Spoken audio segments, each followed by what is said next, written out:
What up, you lab rats? This is episode number 100. Woo! And we have a special episode for you today. Stay tuned.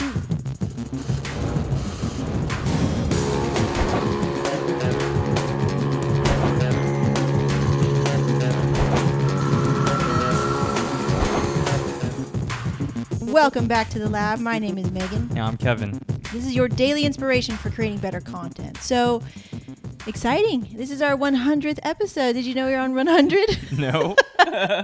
I've been a busy little bee. Yeah. We're going to talk about, we have a theme for today's episode, which is fear and overcoming fear, because I think fear is what kept me from doing what I really wanted to do with this show for a long time. You can share your thoughts on fear.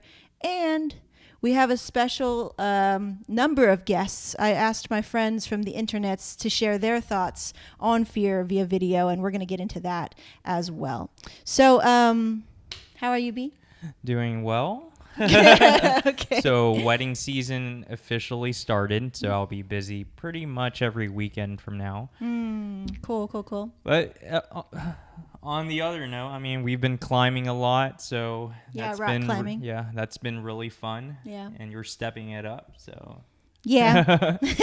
Rock climbing is really fun, and I think I'm going to dedicate like an episode to how you were saying how rock climbing really relates to life, and I was like, oh, you're so right. It does relate to life in so many aspects. And yeah, I think hiking, just anything strenuous anything relates hard. to life. But there's a lot of cool parallels that I want to tie in, but we'll save that for another episode. So like I said, today's a special episode, but before we get started, as always, we're going to start up with some relationship tag question. All right. What's the weirdest thing about you? I like making up words. Yeah, I only share it with Megan. Yeah, that's kind of like our thing. Like we have sacred words, the secret words. Yeah. That we only know. So you probably heard, if you heard of us on either Facebook, we'll normally refer each other as Chi, and I don't know, B, or B, Boo, Chew. or I don't know. I don't know how we came about those words, but yeah. It actually started way back in the day. We were like, you know how everybody calls each other babe? So I was like, I'm not going to say that. I'm going to say something else. Yeah. And then you were saying something and you came up with like, yep. Yeah. I have no idea. So that's just weird. I think from there, like a bunch of random sounds started to come out. Mm-hmm. And I think that's part of our personality, and like we're sometimes childish, but I think that's a good thing because Yeah. you need to play. Weirdest thing about me, I talk to myself. That's pretty weird. Like in the car, that's how I would like practice on how to speak better. I would like hold I think that's conversation. normal. Is that normal? Yeah, that's normal. I mean, always some thought that was people weird. recite to themselves. It's like, yeah, it's like Yeah. rehearsing. Yeah. Yeah. But I would just do that. I think what's weird is if you're like talking to yourself as you're walking. That's weird. That's like you have schizophrenia or something. Okay, so that doesn't count. So weird thing, I don't know. What do you think is the weirdest? I think when you're playing video games and you're like into it and you're like talking, which I thought you were talking to someone on the other side, like an online play or something. Oh, but that's you're not. true. That's Yeah. true. Yeah. Like, so I think other gamers will relate to that, especially because like I'm into the like let's play culture where they commentate over their games, and now I'm like I've taken on that. Like I'll commentate over my game, but nobody's there to hear me. Yeah. I'm not like recording it or anything. But I don't know. It makes it more fun because like you're in it. I don't know. Games are weird because it's the only medium where you identify with the character. Like I died, you know. Oh, I died, or whatever. Like you super identify with it. I don't know. I think that's interesting. All right. So like I said, we're talking about fear. Let's get into today's episode. I don't know. What are your first thoughts on fear, and what can you share for the lab rats on how you kind of approach fear and then kind of move past it? So I'll refer it when I first stepped in the game of podcasting, and the fear I had and how I overcame it was first we sat down. It was very uncomfortable for me. Maybe it wasn't the thing for me to sit down and start talking in front of a camera. Yeah. The fear that I had was no one's going to listen to me. No one's going the information that I'm going to put out is going to be nonsense to them. So all this fear kind of built up, and it prevented me from sharing to the world. Yeah. And I was giving myself lack of confidence that I can do. That I could speak in front of Mike and in front of like 1,000 of people. I don't know if our audience is 1,000, but yeah, just but to still, the world, right? Yeah, just to the world, or just putting yourself out there in public, even in front of 30 people. But that's fear, and to overcome that, I just kind of think about, if people want to relate to me, they can just listen. And those are the people that I'm going to attract. I really don't care other than that. Just be myself. And, right. The way that I'm going to be presenting during podcasting will just be my style. And if they like my style, then cool. Then those are the only people I'm going to resonate with, which is very similar to the photography side. When I first started out, I would shadow underneath someone. I didn't really have a lot of fear in photographing. I would just see that I'm not skilled enough, and that wasn't anything to be fear about. I don't think fear relates into that. I was truly confident that I could take a picture, but I just didn't have the skills to kind of visualize what my shots are going to look like. But practice makes perfect, and that usually overcomes fear for me as well. I see. Yeah, being prepared, which I think really relates to what our next special guest via video is going to share with you guys, his thoughts on fear. And we're going to roll back a clip that he recorded for us, and so you can hear and learn from his experience with fear. Hey, this is Jared Easley from Podcast Movement and from Starve the Doubts. And I've got a special friend here today. This is a lab rat, right? A lab rat. So, hi, my name is Lab Rat, and I love Getting the Lab podcast. That Megan is so cool. And Kevin, man, he's the man. I love Kevin. So, I've got the Getting the Lab Rat here with me, and we're going to discuss something to do with fear, right? So Megan asked me about this, and I thought a couple things stand out to me when we're talking about fear. And number one, fear is really just something that's saying, are you prepared? So it's like a quick opportunity for you to stop what you're doing and say, hey, am I ready to do what's about to happen? And fear is not a bad thing. So don't look at fear as a bad thing. There's good fear and a bad fear. If I'm about to get bit by a snake, that's a bad fear. I don't want to go near the snake, right? So I've got my lab rat here, and the lab rat says, fear hates community. Fear hates community. So if you are not sure about something and you're afraid, maybe that's a sign that you need to surround yourself with people who are smart, who are making good decisions, who are going to help you to succeed. So I would say if you don't have a mastermind group, go into Facebook groups, ask friends and family, people that want to see you win, and then that community can encourage you to make the right choice. It may be, hey, I don't need to do this, or maybe, hey, do this, but be mindful of these things. So I think the key is fear is not bad. All fear can help you. Say, are you prepared? And then fear hates community. So the more you surround yourself with smart people, the better equipped you are to make good decisions and take steps. And you should do that. So that's getting in the lab, which is what Megan and Kevin are teaching. All right, so we'll say goodbye to our lab rat here. Bye-bye. All right, thank you. So we just heard from Jared Easley from Podcast Movement and Starve the Doubts. And thank you, Jared, for creating that little video clip for us and the lab rat. Yeah, thank you, Jared. Very informative about fear. So what did you think about what he said about fear? What he said about fear and how it's a good thing. It's not a bad thing. Yeah. And a lot of people take fear as a negative connotation that they can't excel.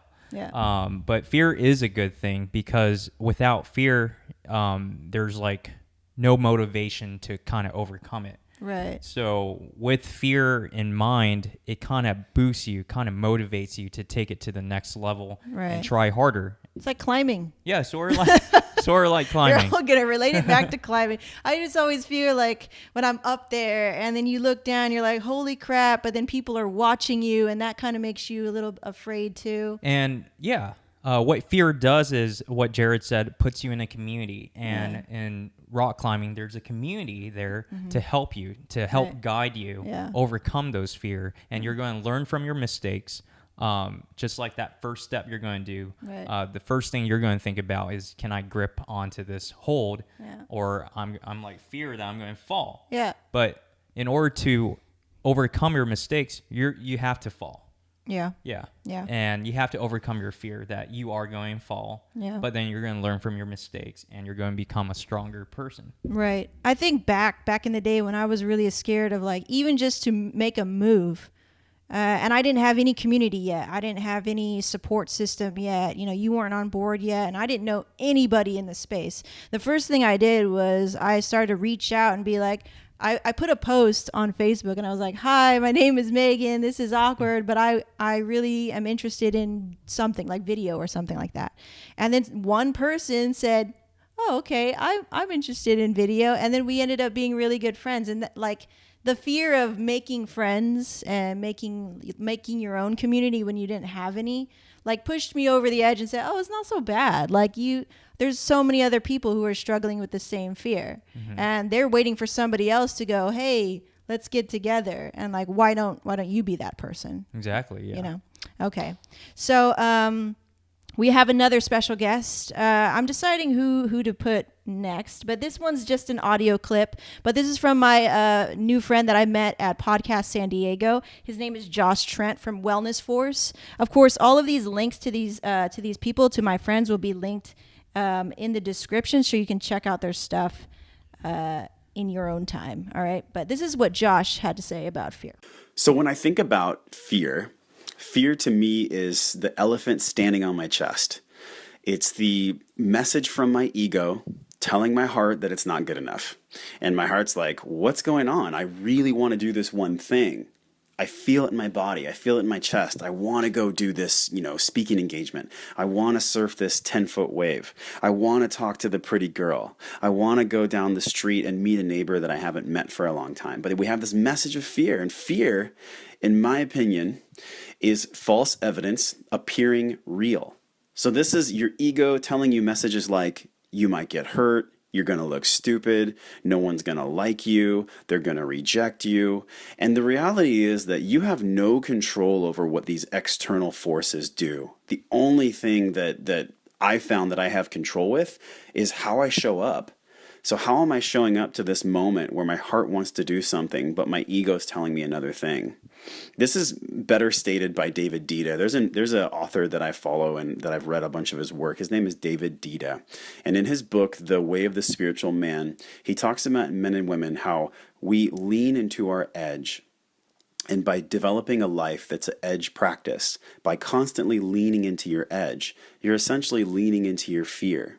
And by leaning into your fear, you're always cultivating a better version of yourself.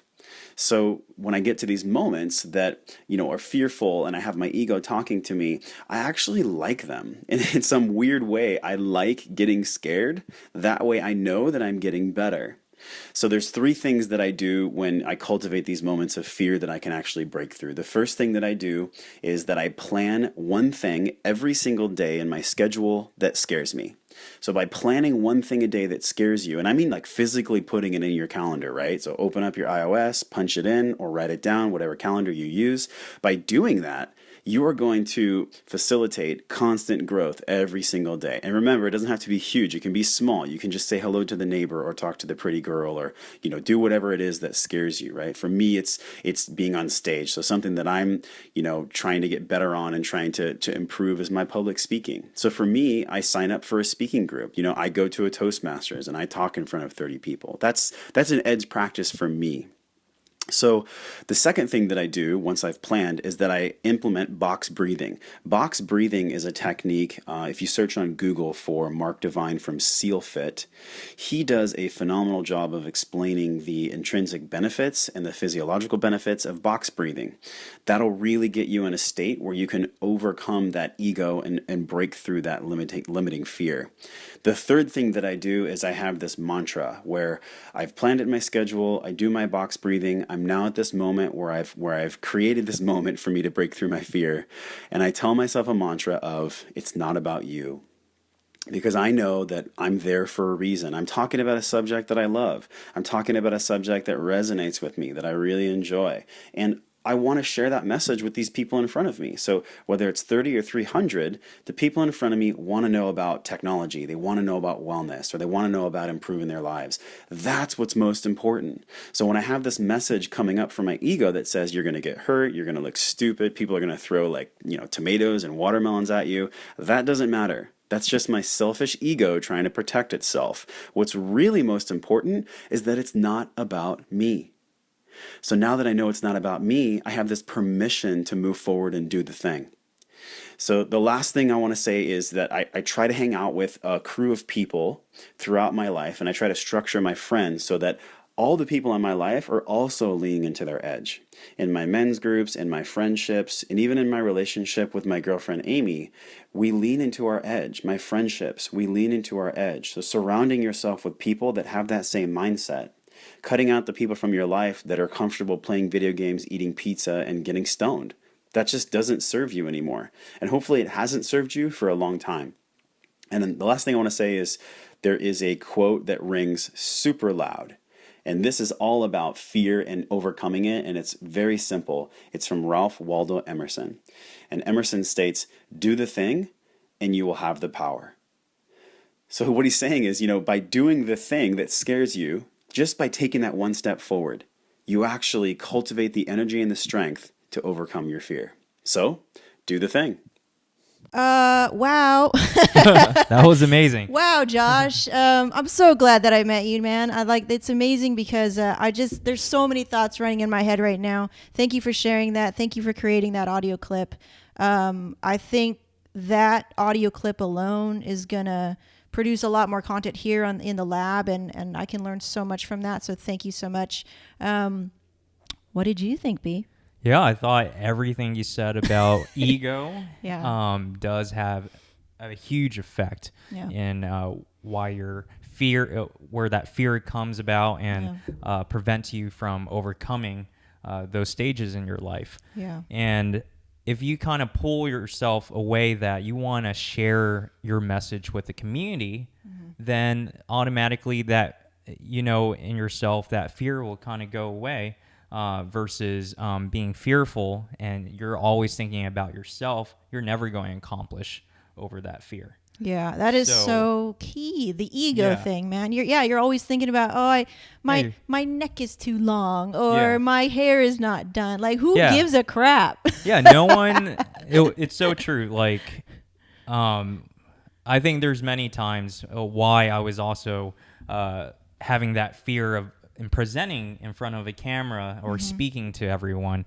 on a podcast or even showing up with Megan at events is because I'm just, the co-host and no one cares about me or or you want people to see you. Like the ego wants to be seen, right? It wants to show up like I'm a baller, I'm a boss, I know what I'm doing, but you actually don't feel that way because you're a beginner, right? Yeah. And I think like you have to create an environment for yourself to be like, to cut yourself a break. Like, I'm a beginner. So what? So are you. So are you. So are you. So let's work together and move past that stupid fear, that egotistical fear. Yeah. But it's all a matter of taking that initiative, taking that first step in doing what you want. And then that's the only way that you're going to know your own mistakes. Man, so many things in there. I got to listen to that like again and again and again and just play that like every morning because you gave us some really golden gems and nuggets in there, Josh. I really appreciate that. Again, all of his stuff will be linked up in the description. Yeah. Okay, really great stuff. We're going to lean into our edge, as he said, from now on. Man, that's really activating. Okay, so now we're going to hear from Anthony Tran from the Marketing Access Pass. His podcast was doing really well. I met Anthony at, earlier online. I've met him through other people and things, but then we got to meet him in person at Podcast San Diego, and his talk was really amazing, really really technical, you know, and it Yeah, showed really me technical. another side of the behind the scenes thing. You must have loved that. Yeah. The SEO stuff. I was using, I was telling him that #Tagify, never heard of it, but it's a pretty awesome tool to use. And also, I never knew you could do SEO for your video. Yeah. So that's great. Bunch of stuff. Bunch of very interesting things. So check out his show, Marketing Access Pass, in the description. But let's hear from Anthony now on overcoming fear. What's up, guys? Anthony Trent here from Marketing Access Pass. And Kevin and Megan asked me a question, which was, how do I overcome fears?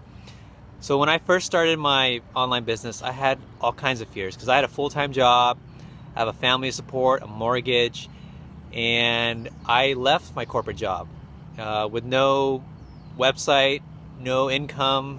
So can you imagine how afraid I was? There was all kinds of fears that I had making that kind of a decision. But I thought of it this way. Instead of focusing on my present fears, I was focusing on my future fears, which was, if I didn't do this, I was afraid that what would have happened if I didn't? If I'd be stuck in this corporate job for 30 years doing something I didn't enjoy? What if I died tomorrow and I didn't fulfill my dreams? What if I was doing something that I wasn't meant to do on this earth? So when I put it in that perspective, it changed a lot of things. It made me feel like whatever I was facing at that very moment wasn't that big of a deal when I was thinking about what could my future look like if I didn't take action. So that's my quick tip for you, is instead of focusing on your present fears, focus on your bigger fears in the future. What would that look like? And that would help you overcome that. All right, so we just heard from Anthony Tran on thinking about the alternative versus so you have two fears. It's kind of like having a fork in the road. It's like, I could go off and I could do my dream, but that's hella scary because I don't know shit about that. Or I could stay and do what I'm doing and it's safe, but I'm miserable, or I could die tomorrow, right? And my dreams were never fulfilled. Yeah. And I was never, I never stepped into my purpose. That's exactly how I felt. Yeah, that's probably how you felt when you were in corporate. That's exactly how I felt. It was like, I can't go back. It's like once you learn what's possible and what you can have, and you now think, oh, wow, I can have the life that I actually want. Like, that's a crazy eye opener. And it's very, very scary. But then I thought, like, okay, I was paralyzed by fear for like 6 months. I didn't do anything in the house, right? I was just like, man, I don't know. I know that I want to do this internet thingy, but then, I didn't know the steps. I didn't know the steps. You don't know where to start from. I didn't know anything. And that did scare me. At the same time, that's why I was like stagnant. And I was like, probably Josh and what he said about the ego. Yeah. You're like afraid to ask people for help. So afraid to ask for help. But it was like, you know what? I'm afraid to ask for help, but there's no way in hell I'm going back to corporate. No way in hell. And there was like, that was super motivating. But I believe I could relate to that. While I was in college, I never worked in corporate ever. Yeah. But I did have a teeny bit of experience in corporate. I thought you worked at the Apple Store. Yeah, but that's not like a real job, a real career where you're making like at least $30,000 and up. Yeah, you're doing the whole benefits thing and all that. But I worked at the hospital and everything as an externship, and I really hated it. It was just sorry. I mean, I do care about the patients, and I do want to take care of them, but it wasn't the field for me. And it was true. Life is a trial and error, and that's why we're here on this earth, is to test things. Right. And life is a test. And I feel, there was that fear, a fear of doing what you love and how are you going to accomplish it. Yeah. And when you keep thinking about that fear, more fear is going to be building up. So it's better just to take action and take that first step of just doing it. Right. Yeah. That's a really good point to make, with like the fear building up. It can snowball. Yeah. And you can just be like, nah. Yeah. It can build up to the point that you'll never reach it. And that's why there's so many guys out there, or a lot of people out there having midlife crisis and just true. Yeah, saying like, It's hey, I saying- could have done that. I'm Yeah. 40 now, and I could have done that. I could have done that, I'm just yeah. too old now to even start another life. So depressing. Yeah. So that's their fear. Yeah. And I'm telling my cousin right now that if he wants to be that photographer, if he wants to be out there on his own, accomplish it. Just do it. Take that first step. Stop waiting. Right, Yeah. right.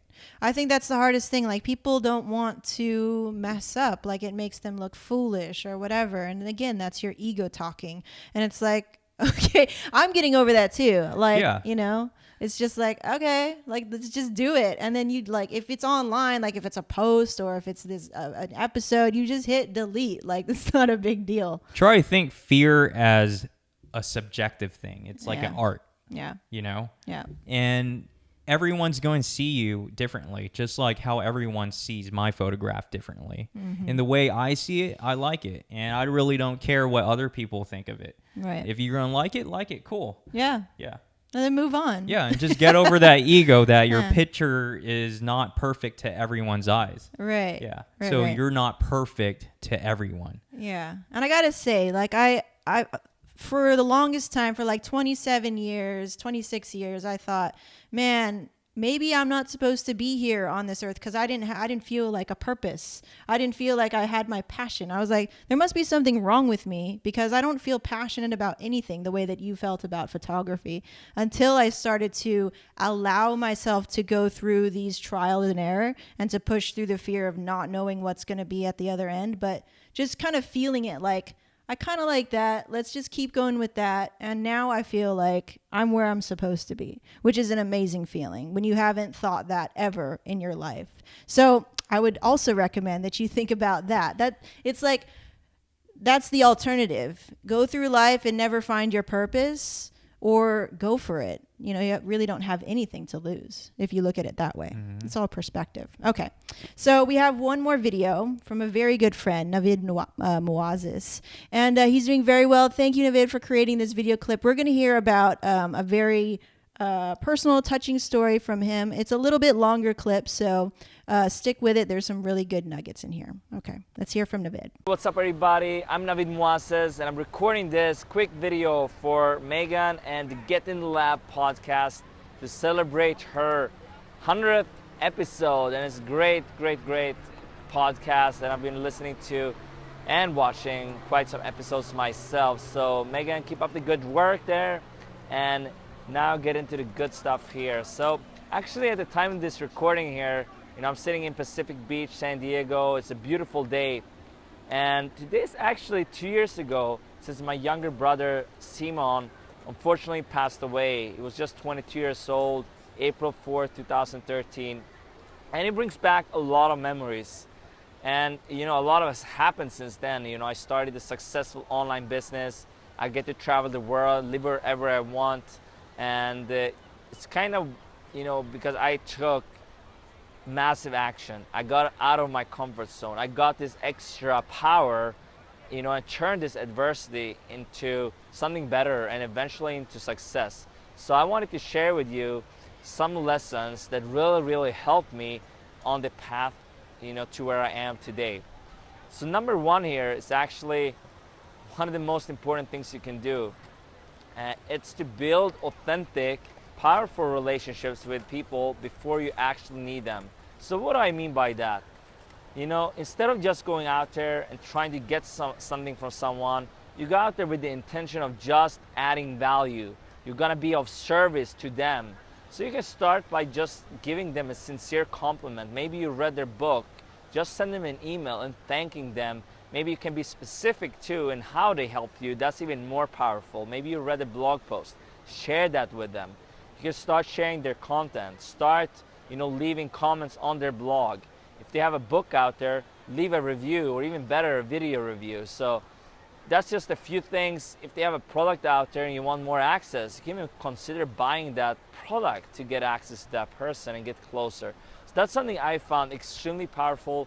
To connect with people, you know, at the same level as I am, but also people at a much higher level as I am. You know, as I was building my business, I did a lot of interviews, and also for, you know, my podcast, and then for my virtual summit, and I got people to promote me, and that doesn't come by chance. I provided a lot of value to them in order to get them to share my content eventually. So that's number one. Build authentic, powerful relationships before you actually need them. So number two is something we hear a lot. You need to actually build your email list if you want, especially if you want to build a successful online business. That's something I knew when I started out mid-June 2013, but I didn't really take the right steps in order to get the growth I was looking for.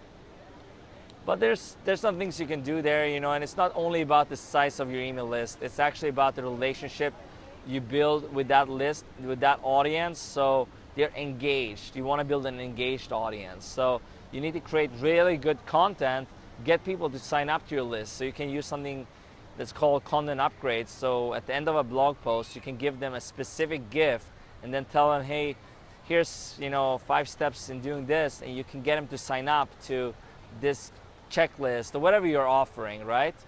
And you can use a tool called Lead Pages. They have something called Lead Boxes there, so you can get, when you click a link, it pops up a sign up form, and you can just enter your email there, and you get access to that free gift you're offering.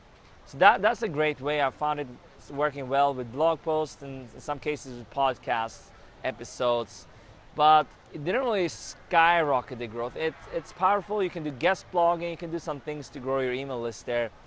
But in order to get the best of both worlds, like building relationships with people in your niche and then growing your email list rapidly, I found actually the third step, and that's to create a virtual summit in your field. I created the branding summit. I grew my list with about 3,000 people. I got about 200 sales, or over $20,000 in profit from that summit.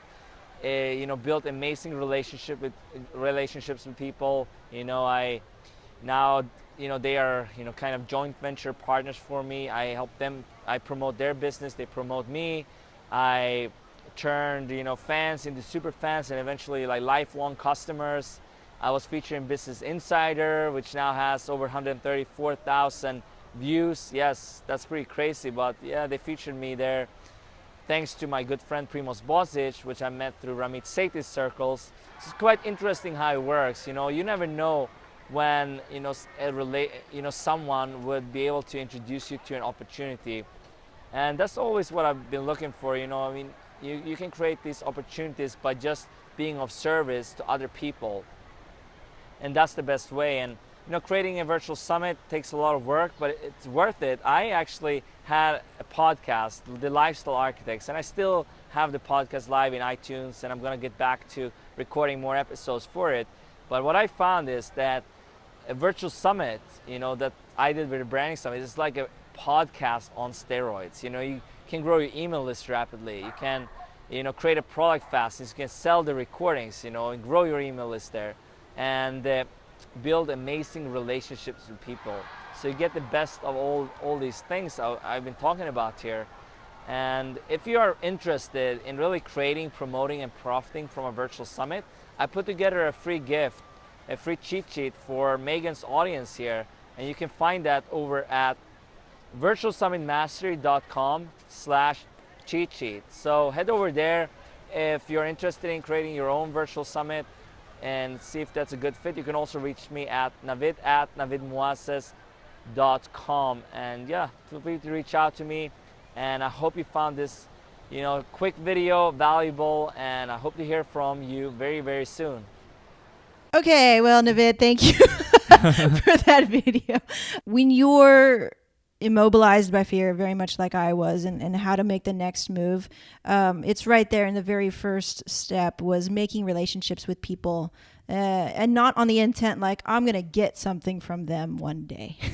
It's just offering yourself as a means of service, as offering lots of value to this person, just on the fact alone that they themselves are creating good content. Like you see a good person in them, and so you reach out to them and make a relationship.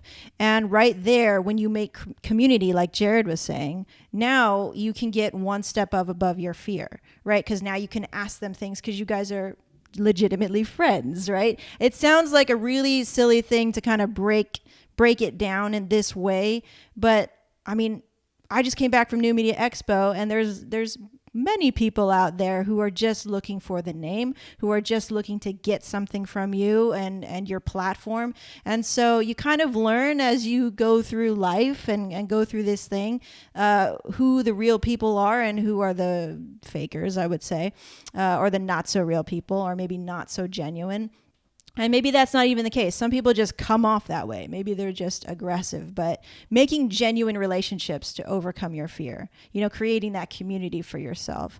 Like, I'm a big fan of, like, when I make a friend, I inadvertently just ask for some mentorship, not like intentfully, but they know more than I do. They know their own perspective. So I'll ask them questions, and they appreciate that. And therein becomes another kind of tool, indirectly, for overcoming my fear about something, like running an event or something. I'll just ask Jared questions, and just because we're friends, he will answer them. It's not that difficult. So what I got from that was just going beyond, the intent to get something from somebody, and always come from a place of service. You can use that to overcome your fear. Yeah, people don't want to feel like they're used. Yeah, I mean, I hate getting emails like that where it's like, you like my show and I'll like yours. Yep, get that all the time. We just got that for, I just saw something on the page for Kevin Levu Photography. Yeah, Can you like this too? And I was like, man. Yeah. So, learning. All right, so those were a couple of our friends. Thank you so much, guys, for creating those video clips.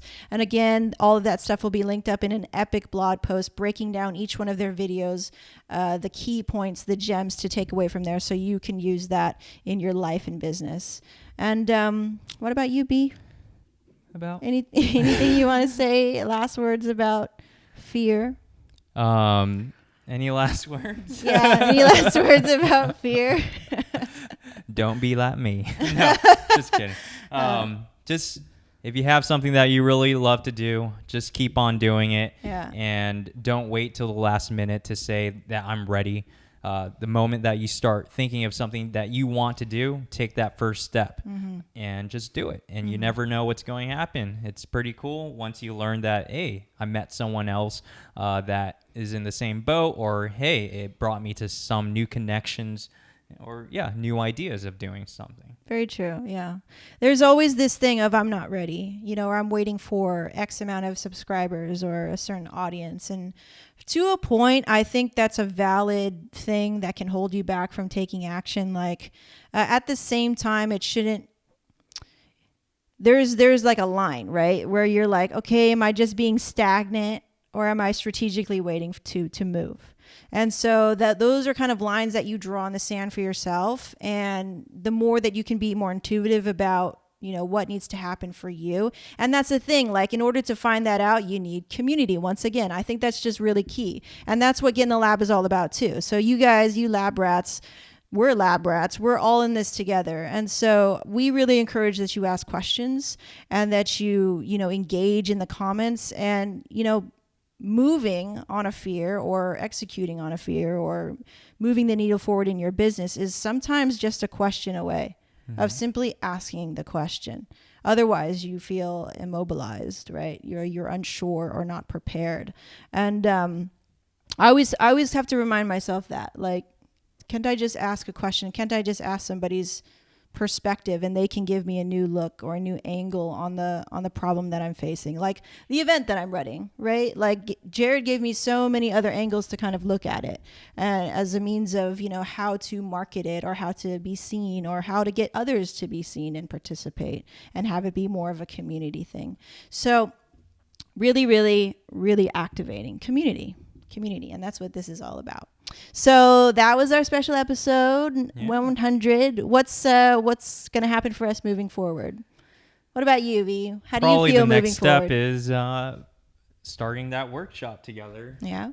And I believe we have a lot of information, a lot of things to educate others about building their photography business, or trying to take a stab at booking their first wedding, or a photography one. Did I tell you about the video branding one? Yeah, you're going to Yeah. be there, hopefully, right? Yeah, I'm gonna be there. Okay. Yeah. Yeah, well, we'll see. Look for those videos on a solid date, because we're going to sit down together and kind of pick a date for that. And more coming soon. But a lot of fear stopped me from executing on that. And you as well on a photography Yeah. workshop. And anyway, I hope you guys got a lot out of that. I certainly did. Mm-hmm. You know, I think we deal with fear every day. Sometimes we don't even know that we're in a fearful state. Yeah. And we make decisions on that, and we kind of get stuck in a habit and in a pattern. But the fact that you have community to remind you and to keep you accountable to being better than you were before, and always kind of, again, like Josh Trent said, leaning into your edge, you know, growing every single day. So that's it for 100 episodes for us. Moving forward, there's going to be, hopefully, you know, I don't know, another 100 more. It won't be that hard, I don't think, because we're daily. So thank you guys. I appreciate you. We're lucky to have you to make it to 100 episodes. I think the future is very bright. I'm very excited. Yeah, very exciting. Very excited. So good things, guys. Look for tomorrow's episode on Sunday. We're going to talk about primal branding, the safe words, and then relate it back to rock climbing, because we're super obsessed about that right now. Anyway, good things, guys. Once again, my name is Megan. I'm Kevin. Reminding you to get in the lab. See ya. See ya.